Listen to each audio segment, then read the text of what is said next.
Eoch Tanuyap, Quiget Iwans Quiansna. Hi everybody, my name is Quiget Iwans. I'm a member of the Squamish Nation and the Yagalanis clan of the Haida Nation. You're listening to Co-op Radio, CFRO 100.5 FM.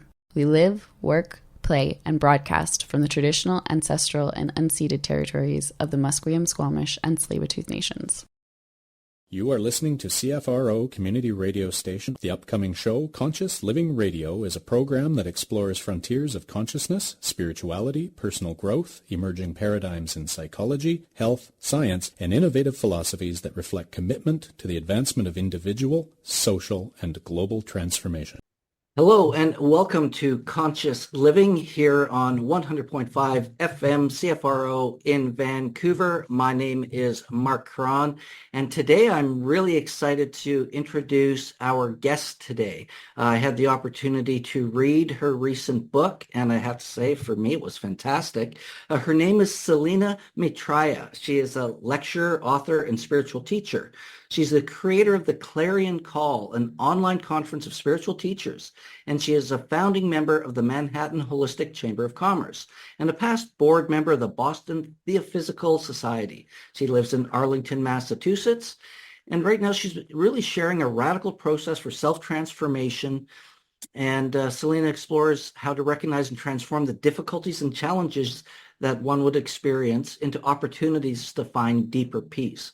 She shares practical methods, exercises, and actions to help you access and raise your inner vibration and build the foundation for a truly abundant life. I want to welcome to the program Selina. It's just a pleasure to have you with us today. And I really enjoyed your book, Raise Your Frequency, Transform Your Life. I found it very, very relatable. So let's dive into, how we can change our life, how we can raise our frequency, and really what that's all about in your mission for the world. Well, thank you, Mark. It's a true pleasure to be here. And I want to buy that book. It sounds like a really good book. Wait a second, I wrote the book. No, joking aside, I'm really very grateful to be here and very excited to have an opportunity to share the practices and wisdom that the book brings to folks who want to learn how to use difficulty as a transformational tool. Beautiful.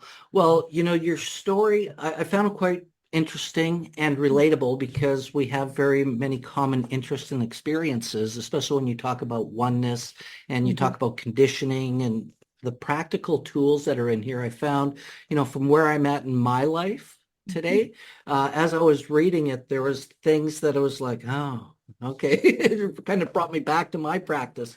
And I found it very refreshing because it was an easy read. And it was easily understandable. So maybe you can start by telling us a little bit more about yourself, your story, how you kind of became a spiritual teacher and all the work that you're doing that led to this book.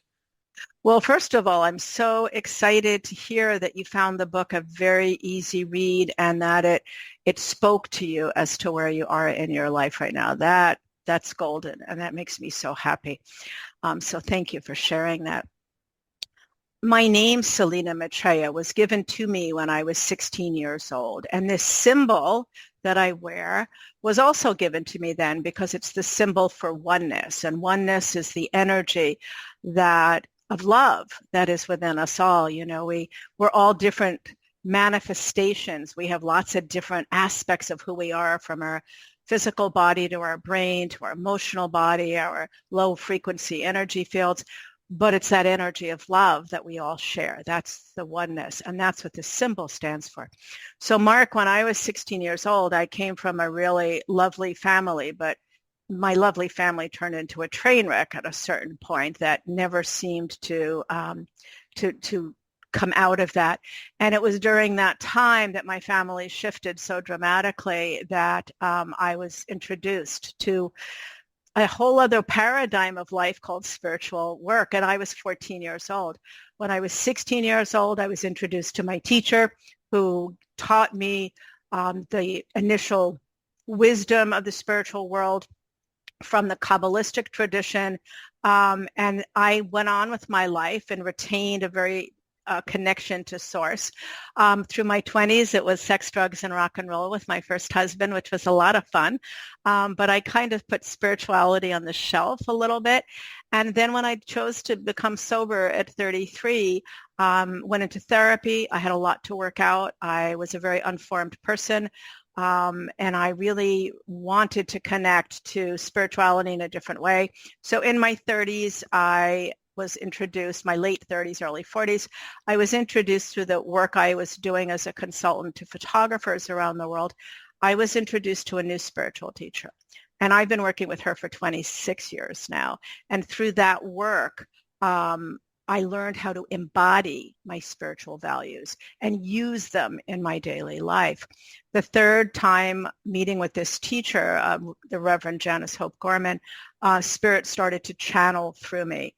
And I didn't know what was happening, but with her guidance, I learned how to cultivate that relationship and how to walk in the third dimensional world in integrity so that I could continue to receive from the divine.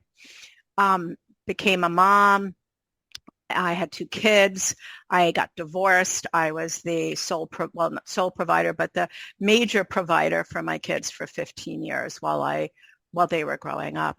And I very much wanted to be a teacher because my spiritual life had blossomed, it had deepened, but I was unable to because my responsibilities to my kids, and I had a very successful consulting business for photographers, as I had said. So Spirit kept saying, when your kids are older, you can go out there and do this work. But I chose to also have meditation groups in my house, and I chose to give lectures at spiritual groups around, but I was never able to full-time move into that. 2013, Spirit said it's time to sell your house. My kids were grown. They were with the women they're now married to. And so I made plans to sell our homestead and move to New York City, where the idea was that I was going to retire from consulting. I'd go out and maybe find my next romantic relationship, and I'd be able to be a teacher full time. And everything was going to plan, but 2 days before closing on my house, I was driving to it for the very last time to clean it. And I had an Audi convertible, a sports car. And on the way there, a woman ran a red light with a van and hit my car in the driver door 70 miles an hour. And my life was dramatically changed. So that's the history of Selina and the work before the book. So shall I continue a little bit and tell you how the book came, or shall we? Yeah, absolutely. I just, there's so much there that I think is, interesting because, life happens for us, not to us, and I think that that's just a belief system I've adopted over the years.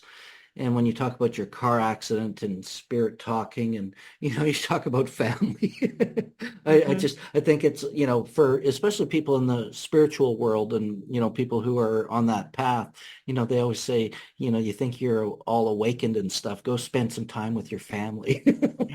Right. Yeah. But, like we can move forward because I think, the book, when we're talking about raising your frequency, we talk about everything as a frequency, and many people, especially in our community, know and agree with that.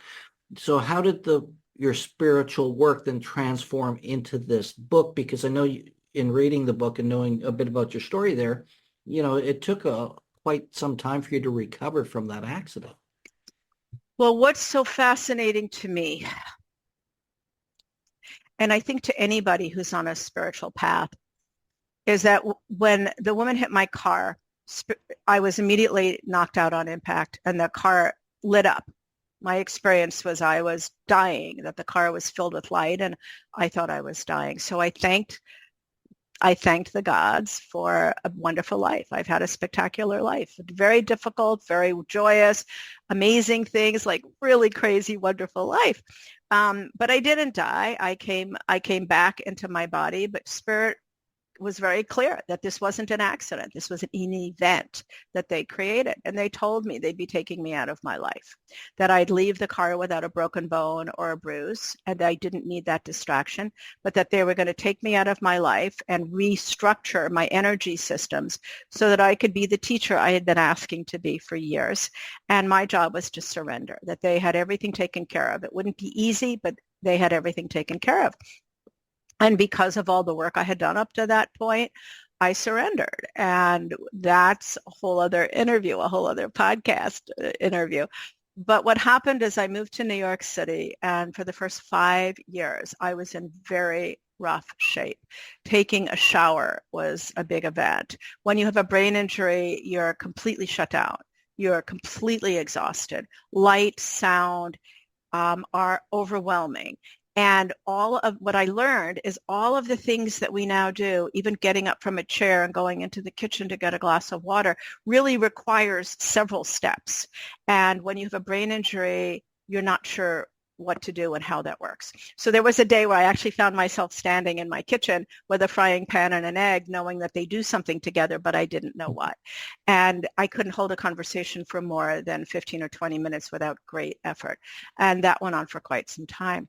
A year into that, Spirit said to me, we're giving you a book. And I had been an author of 2 books for the other career I was in. I've been published twice. And I knew what writing a book took. And I knew that, my gosh, I have no organizational skills right now. I can't remember things. I couldn't type. So I didn't understand what to do. So they instructed me to record. They downloaded they downloaded recordings for 4 years that I put into my phone before I could type. And 2 years after that, 4 years later, for 2 years, when I was able to type, I turned the words into a manuscript. I was then moved because I no longer planned my life from the car event when I surrendered. Part of surrendering is having the capacity to be open to source and hear their direction. And then I engaged the brain to determine what in the third dimensional world I should put into place to meet the divine's direction. So they moved me 6 times in 8 years. And one of the times was to Woodstock, New York. And in the most magical experience unbelievable experience that moved me to Woodstock. And within 3 days of just getting to know Woodstock, I met the editor for the book. So everything from the fact that the book was given to me a year into a severe brain injury, to how the book landed at Inner Traditions is beyond. What basically happened is that as I was healing, the book was being written. So I was given a book that teaches people how to respond from love to life's difficulties when I was going through my life's most challenging time, and responding completely from love.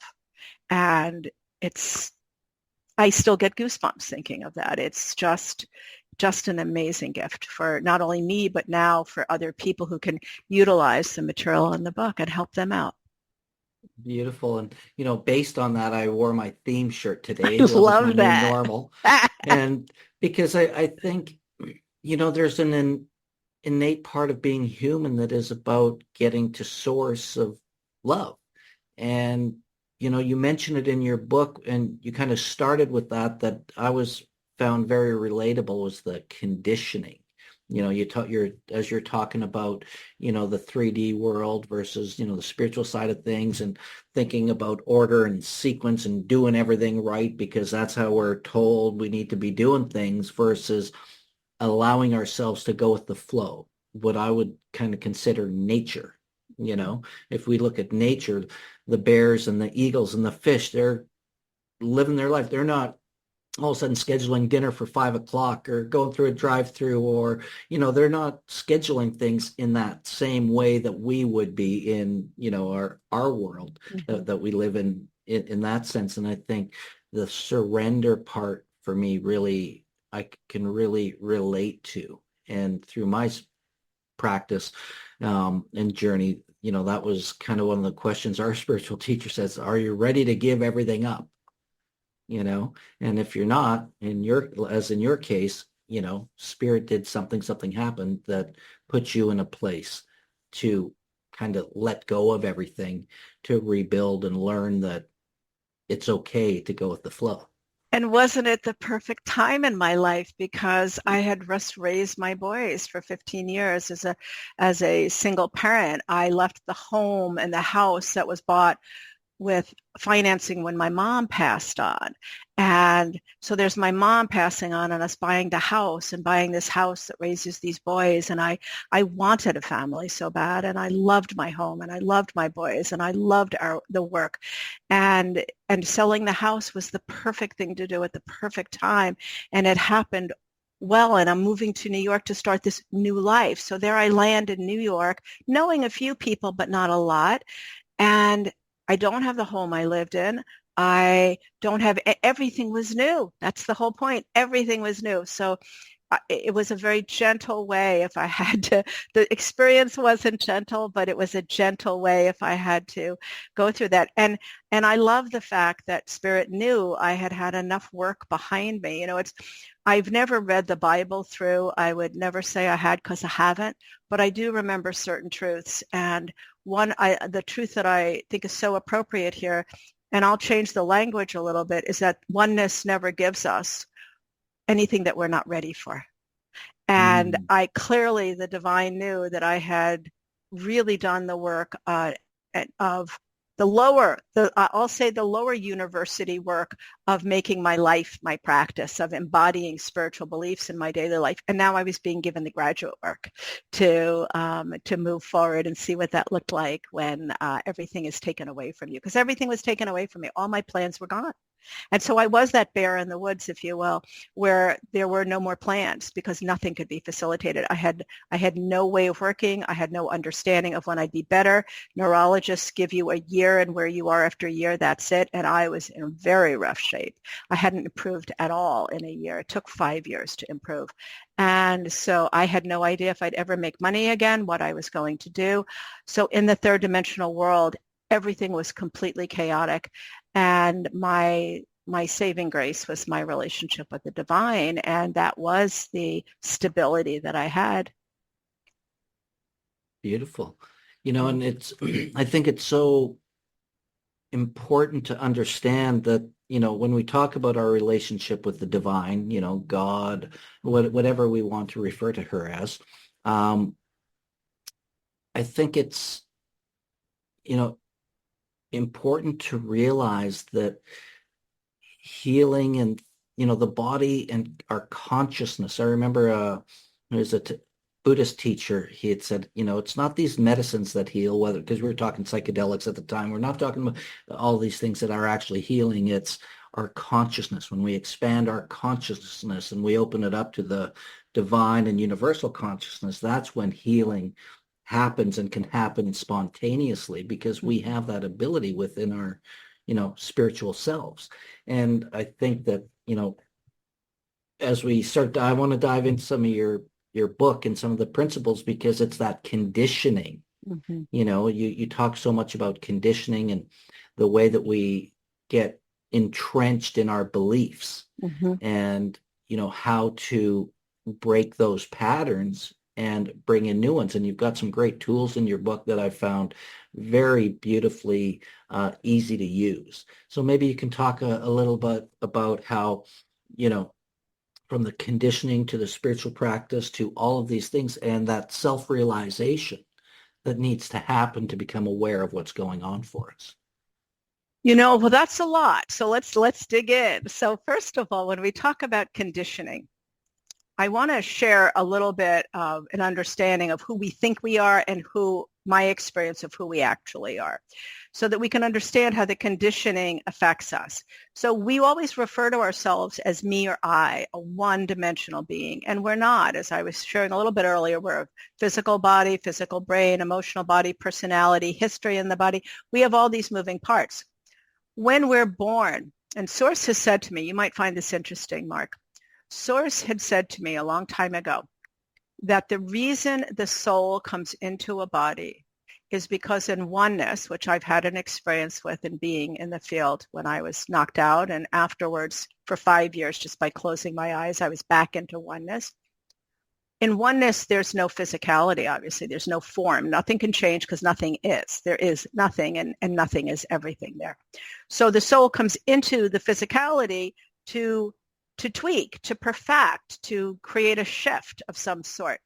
And when it comes into the body, then we breathe life. You know, the physical, they have also said that the soul, the breath is the physical expression of the soul. So when the breath comes into the body and we're born as infants. And as infants, before we have the use of language, whatever that language is of our family or culture, we have the language of vibration, because a baby communicates through sound, through crying, through making noises, asking for attention, trying to express that it needs. So we already have this language of vibration. And as we come into bodies, as we are babies, we also use that frequency, that language of frequency, to alert people, to let them know that we need something. And what do? We cry. So fear is so grounded in us from the beginning. Then we get older and our family conditioning, our family has certain ideas and practices and values and judgments that are given to us, our society does. And generally much of that is you are your brain. You are your emotions, so that the aspects of our multidimensionality that are brought to our attention and told are our tools are our brain and in our emotional body. We're never taught about frequency. We're not taught about the frequency in our body, which science already continues to show us through EKGs and EEGs. And at the end of life, there's a monitor. And when it bleeps, we're no longer in the body. So the conditioning starts at a very early age, and it's all around letting us know and telling us that we are our brain and we are our emotions. And we're not told that we have choice. We're not told that we can change. We're not told that we're anything beyond our brains. So when people come to a place, whether they're teenagers as I was, and I don't know how old you were, Mark, when you came, where were you in that timeline of coming into spiritual awakening? Well, I've always, I was raised Catholic is what I would say. I wasn't born that way. I was raised that way. And, I always felt a connection. I always had this kind of innate feeling, though I had never had any kind of spiritual experience through the Catholic Church. And I'll never forget, it was 2007. So I would have been 40 years old. And it was, I went to an event, it was a Tony Robbins thing. I was a big student, one of my favorite teachers. And I finally decided to go to an event, live in person. Well, he told this story about healing where nobody could heal his wife. And he brought this experience, and it was the most profound shift and experience of spirit that I have ever had. And then, it began a whole new journey for me. But it was, so I was about 40 when that happened. And it was an incredible how 30 minutes changed my life.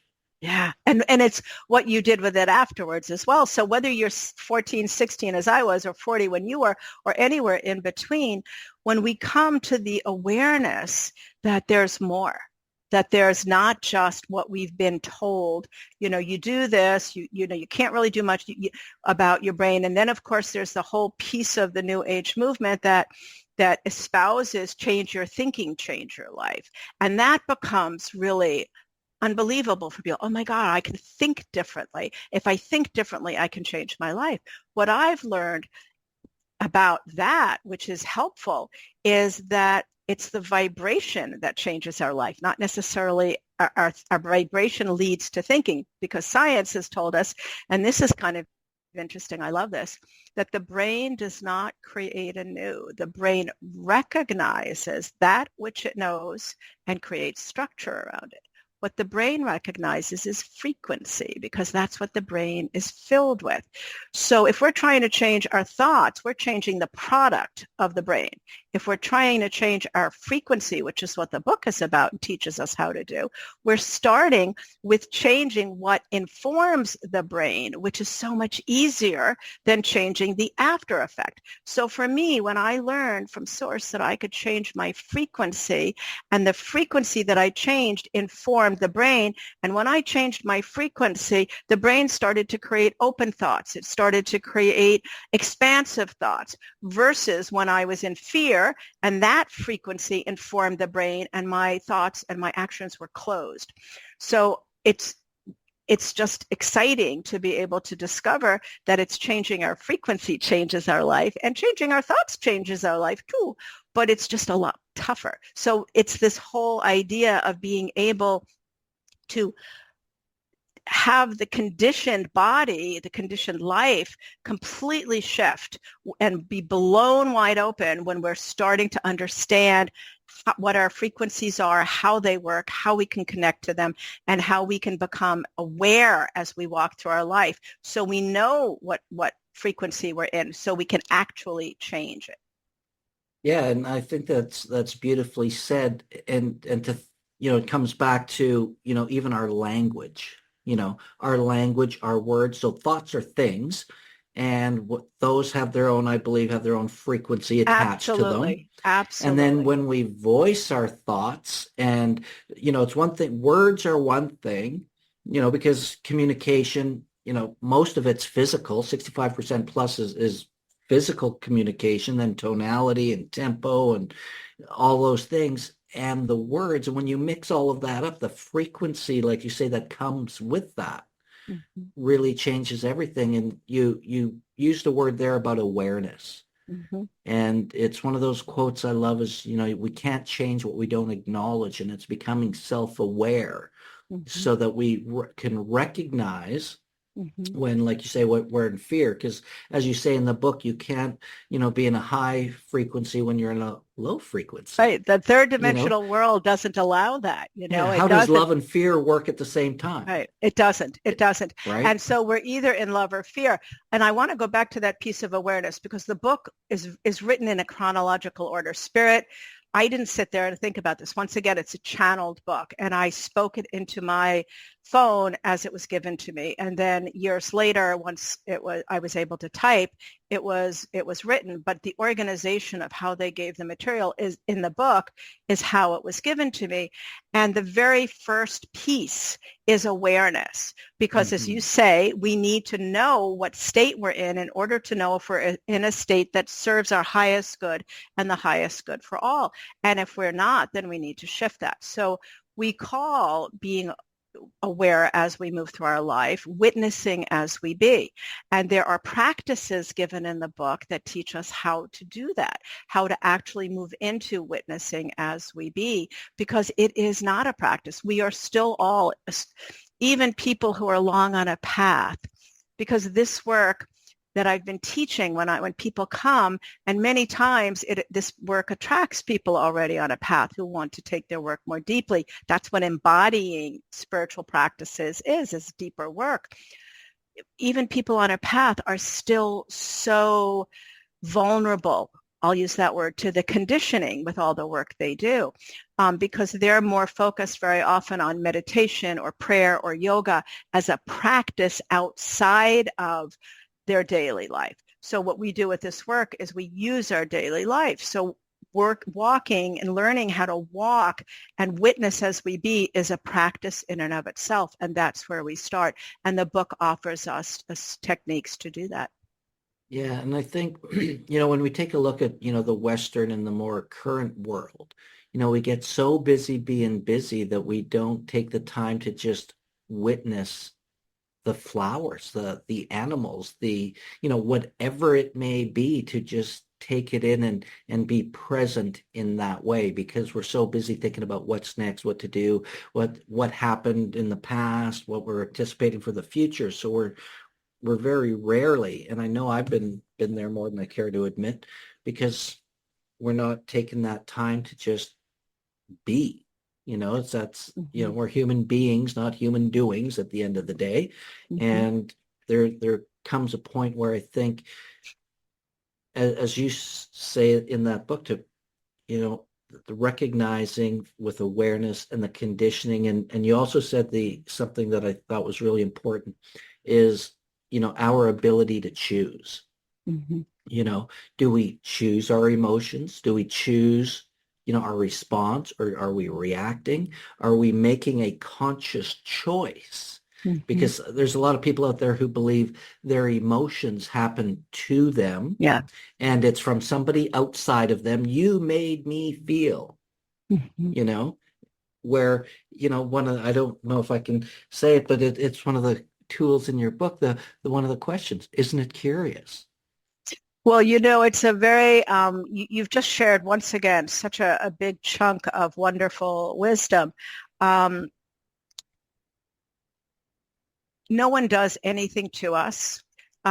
Everything that happens so that this soul that comes into the body has an opportunity to do the tweaking and perfecting where it needs to. So one of the most wonderful things I think about being an elder, because I'm 69, I finally had to acknowledge I'm getting there, right? I'm still not there, but I'm getting there. You're doing great for 69. Thank you. Great work, Selina. Thank you very much. I get to look at my life. I get to see where are the consistencies where things are more easeful and where are they more challenging. The places where they're more challenging are the places that where I've been given lots of third dimensional opportunities to respond from love to those challenges so that my soul can perfect itself. We are also given the opportunity as we come into form in what we call this human existence to learn how to respond to love to all difficulties, because when we do that, we raise our personal vibration. So this whole idea that anybody does anything to us or that difficulty is meant to be difficult is what the book really challenges and offers new truths around.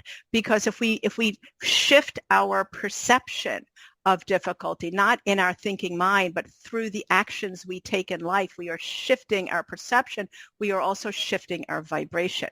So when we move through life and have difficulty, it's very important that we have this opportunity to have practices and wouldn't it be curious, or isn't that curious, and wouldn't it be nice, are two phrases that are used and shared in the book as transformational tools, because we've talked about, you've mentioned, in the physical world, we can't be in fear and in love. So one of the tools that we're given when we recognize through our witnessing as we be that we are not in high vibration and we choose to shift out of low vibration, is this wonderful phrase, wouldn't it be nice? Because in the moment of being in fear, that's where you are. But when you recognize that and you choose to respond in that moment to, well, wouldn't it be nice?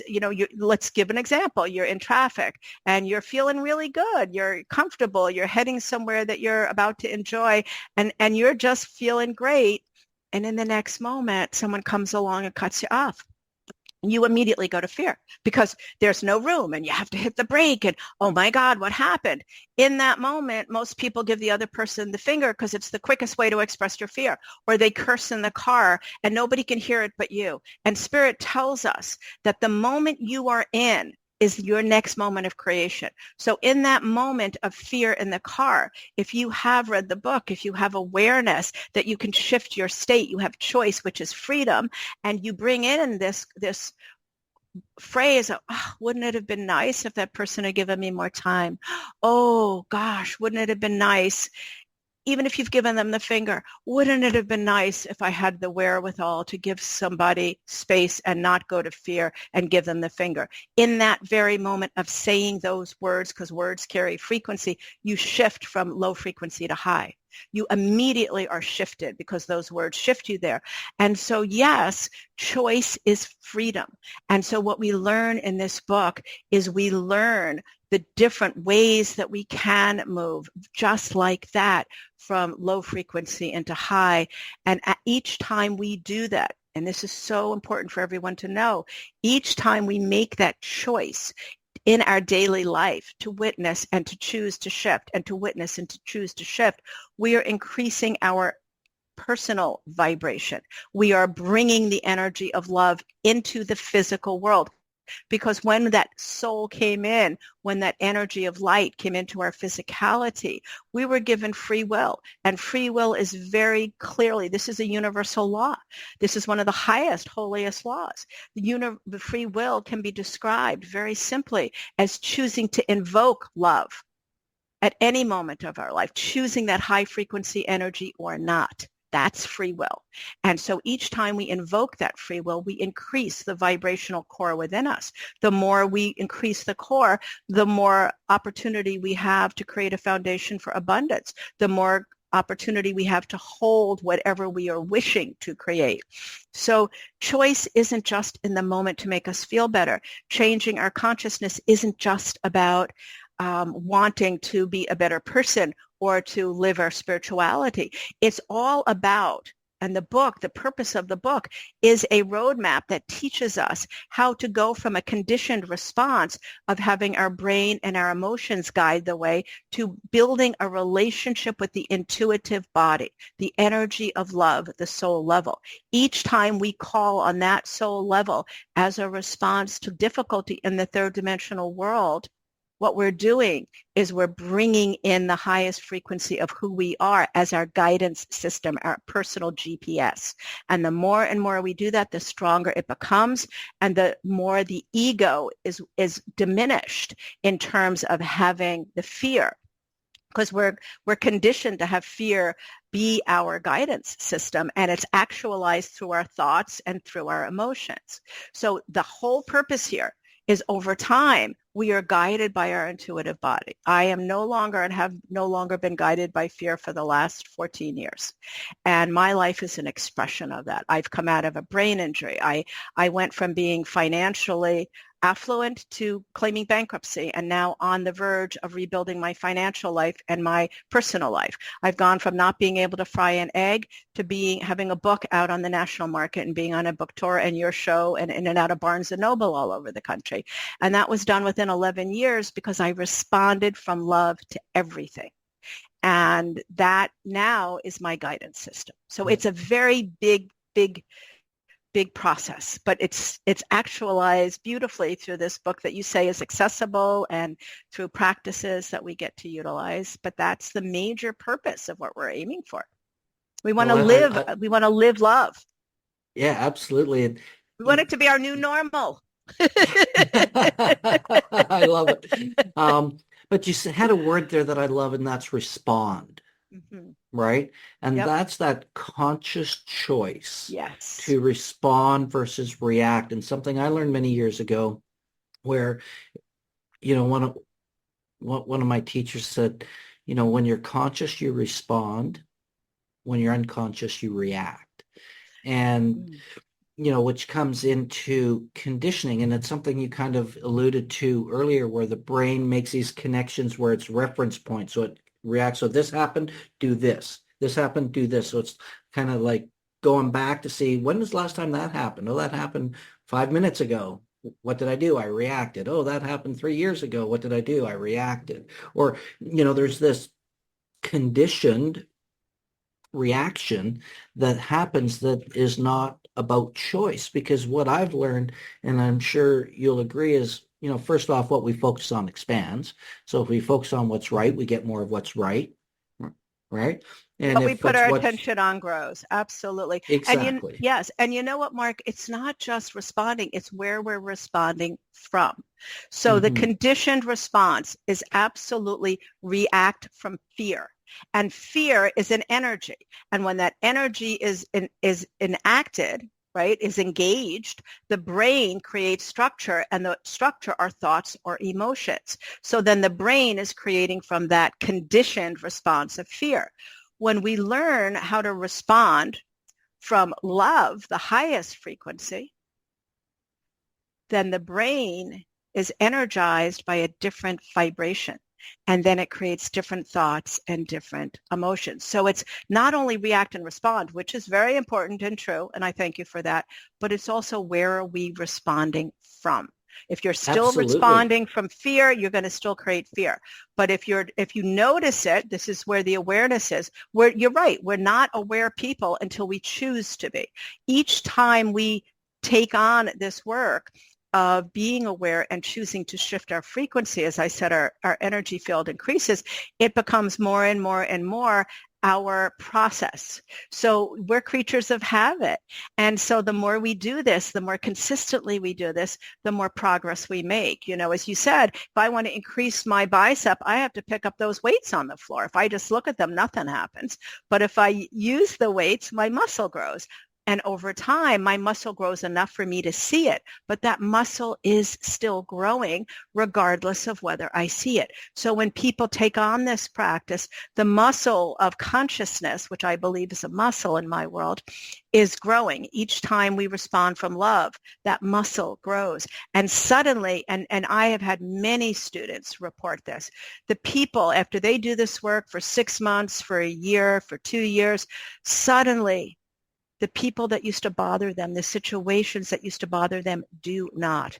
You know, I have a great ex-husband who was a wonderful dad, a very good man. We were not meant to be partners long term. He drove me crazy, absolutely drove me crazy. He's a very big personality. And now we have this incredible relationship. When he comes into a room and his personality is there, I see it now as shining, where before it was like, oh my God, here we go again. And it's because I've become more open and loving. It's because I see all of who he is, not just the part that triggers whatever my psychology was. So all of what happens in our life is the things that bothered us once no longer do, because we've changed us. And that goes back to what you shared before, which I think is so important, that nothing happens to us. This is the ultimate in accepting responsibility for our life stream here in this evolution, is really learning how to recognize what frequency we're in, and when we're in a frequency that doesn't serve our highest good and highest for all, we choose love as the response. And that sounds very broad, but what's so beautiful is the book breaks it down into specifics and teaches us what does that mean and how do we do it. Yeah, brilliant. And I think, you know, when we take a look at, you know, the conditioning and the choice, you know, it's about what we value. And I think that, you know, in our innate being, love is the core, because it's what we all want. You know, we all fear that if we're not enough, we won't be what? We won't be loved, you know? So if we're not rich enough, whatever. So it's that what we seek. So we need to also be that. So, you know, it's accepting of people and things and situations. And, you know, for me, it's about non-judgment and seeking to understand and being open and, you know, being curious. That's why I loved your question. Isn't it curious? You know, and because we get to look within ourselves, where all of a sudden I find myself getting angry or frustrated. All of a sudden it's like, hang on a second.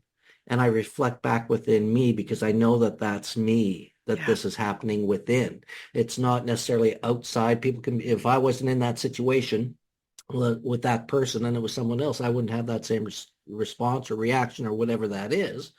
So it's about not giving away your power in those situations. And I think that that's really important, to own that and, you know, take a look. And to me, it's part of life is growth. You know, if you're not growing, you know, they say you're dying, like most things in nature. But I think it's important to always continue to learn and grow and to be curious, because there's so much more. How can so many people have such, you know, challenging stories? Like, take a look at the crazy things that go on in the world today and throughout history, and how some people overcome to huge, you know, I don't want to say success and accomplishments, even though I just did, but they come out on the other side in a different way than people who kind of get stuck in there. Mm-hmm. And, you know, there's, you know, Viktor Frankl, you refer to in your book as well. My favorite. Yep. You know, absolutely. There's so much there. And if there's anything that I want to do, is I just want to inspire people to, at the very least, be curious. You know, how to have more joy, more peace, more happiness, more fun, more laughter, instead of being all so serious in the world. You know, because whoever said life is serious at the end of the day, right?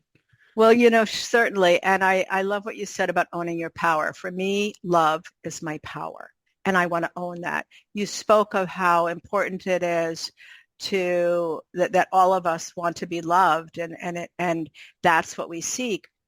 That love is within us. I think we all seek to reconnect and to be the love that we are. That energy is in us waiting to be awakened. And Spirit has said to me over and over and over again, the way we awaken is to and reconnect, because we live in a third dimensional world. This soul came in as ether into a physical form in a very dense physical world. The way we reconnect to the divine within us is by using our physical world, our daily life, which gives us so many opportunities of challenges and difficulties and craziness. It gives us so many opportunities to reconnect to that, because if each time we reconnect, each time something difficult happens, we choose to reconnect and to acknowledge and actualize and access that frequency of love within us through the practices that are shared in the book, we become that in the moment. What we inhabit, we become. What we put our energy on grows. So each time we respond to love, from the vibration of love in an actual physical example of what that looks like in the third dimensional world, when we engage that as our response to difficulty, we become that. So there's no better way to become the love we want. And so many people are looking for it externally. You're right. There's no reason not to have loving relationships. We want that. But most of those people don't have the connection with the love that is within them. And that's what we're looking to grow with this work. You know, it's been said in psychology all over the place, you want a loving relationship with another, be that for yourself. Well, it's not just be that to others, it's activate that within yourself as your response, as your guidance system. Because when love goes from being a heart that we draw on the paper or the end of our signature on an email and actually becomes the energy we access as our response to difficulty, wow, that our life changes. One last thing I want to share about that, if I might. Spirit has said, your next moment is always created from the moment before. The energy in the moment before creates your next moment. So in that car, when we're fine and that person comes along and cuts us off and we're not so fine, right? We're not so fine. If we have the wherewithal, if we have the consciousness to say, oh my goodness, drive safely, go head off. Wow, what a close call. So glad I'm in a very comfortable car. I'm glad I have time. I'm glad I have consciousness and I can bless this person. We're creating our next moment in that higher frequency. But if we give them the finger, if we curse at them, that moment happens, we create a response from that same vibration of low vibration. We're creating our next moment from that low vibration. So when we talk about freedom and choice, it's not just we're choosing to respond because we want to be good doobies or because we want to deepen our practice. No, we're choosing to respond from love because we want to create our next moment from that high frequency energy. We want to be that in the world. And with our world in such crazy chaos these days, people come here all the time and they ask me, Selina, what can I do? How can I contribute to a better world? I always say, what are you doing in your life? Where's your consciousness? How are you responding to difficulty? Where are you creating that chaos? Where are you creating it for yourself and for us? Because this work that we do, because we are all in the field of oneness, the work I do for me is the work I do for all. The work you do here on your podcast, work you do for all. Work you do in your life, work you do for all. So not only do we do this for us, and it's not only for our highest good, but it is truly for the highest good of all. So forgive me, I get so excited about this and Spirit just comes in and starts talking through me. It's like, whoa. I know. I feel like we could talk for hours and hours because we're so such kindred spirits in that sense. And, you know, it just got me thinking your example of the car and giving someone the bird or whatever. It's, you know, I think the important thing too is because I've been there, I used to be a traveling sales rep. I spent tons of time on the road, you know, and it was part of my journey to just accept it. And it made life a lot easier. You know, like it felt better to just be like, be patient in traffic for example, because when you get yourself all worked up and doing those things, not only is it that the vibration you're in that, as you say, creates the next. It's that how you feel in your body, like your body, it's because you're frustrated, you're angry, you're not breathing properly. And you talk about the power of breath in your book so much that it's just one of those things that if, I want people to take a moment and think about, like, when you give people the grace to cut in front or anything like that, to notice how it feels in your body versus when you want to react and get all freaked out because they cut you off or jumped in or whatever that is. And that's where it took my thinking. And I think it's a great real world example, because so many of us can relate how traffic can be so triggering in that sense. Though, we are running to the end of our time, Selina, and I want to thank you, for putting out the book and channeling that through your, what some might think is your challenges or hardships, but what actually became probably a great gift, obviously. Yes. And I recommend anyone who's on the path and curious and looking for tools for transformation, change, and raising your frequency so you can transform your life, just like the title of the book. And it's like how to respond with love to life's difficulties, and read the book and it'll change your life. I've gone through a lot of stuff in my own growth, and I found myself using it as I was reading it in some of the things I'm dealing with in my personal life as well. And I found it very refreshing. It was a pleasant read, a simple read. I didn't have to get all brainiac and go back and read pages 5 times to get it all. And there were practices I was able to, use right now in the moment. So well done, great book. And I just thank you for the work that you're doing. And your attitude, you glow, you're beautiful. Thank you so much. Well, thank you, Mark. It really is a workbook, and I encourage everybody treat it as a workbook. As Mark's doing, use the practices because it's really meant to be used. And it can be a divination tool down the line, but for now, use it as a workbook and keep it, because things will change for you vibrationally and it will meet you wherever you find it. Perfect. Well, and tell people how they can get a hold of you, where they can learn more, where they can get your book. Yeah, the book is everywhere. It's on Amazon. I'm all over. I'm on a book tour now going around the country at Barnes & Noble. I just came back from Minneapolis. I have 7 or 8 places here in New England this summer. Then I'm hitting the road nationally in the fall. Well, if you ever come to Vancouver, let us know. Well, I love Vancouver. It's one of my favorite places, and it is on my list because I have friends there, and I will definitely be in Vancouver, and I will look you up. But people can come to my website, which is Practical Spirituality with Selina, all one word. Selina is Selina. Oh, we just lost you for a second. Okay. You're back. So people can come to your website. Yep. Yes. Practical Spirituality with Selina, Selina.com. One word. There's information there. And if you're interested in finding out about personal teaching, one-on-one teaching, I do take students on selectively, and just reach out and say, I want to learn more, and we'll do a no-fee info call. So that would be Selina at SelinaMaitreya.com. And then I'm on Facebook, and I'm on lots on YouTube, a lot of instructional videos on YouTube as well. You're easy to find. Easy to find all over. Beautiful. Well, Selina, thank you again so much for taking time out of your day to join us and sharing your work.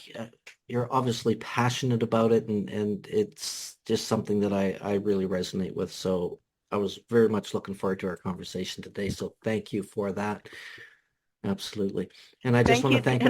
Can I just interrupt for a sec? Thank you. I want to thank you for all the work that you do, for providing us with all of this. That's all. Thank you. It's my pleasure. It's, if we can do anything to help change the world, one person at a time, masses, we want people to have the tools so that they can, live a life of joy, bliss, harmony, fun, excitement, laughter, and not be in those lower frequencies. We want the high frequencies where all the fun's at. So thank you so much for the work you do. My name is Marc Caron. You've been listening to Conscious Living on 100.5 FM CFRO in Vancouver. Until next time, take care of each other. Bye for now. You have been listening to Conscious Living Radio. For free show downloads, additional information about our guests and topics, or details about upcoming programs, check us out at consciousliving.radio.org.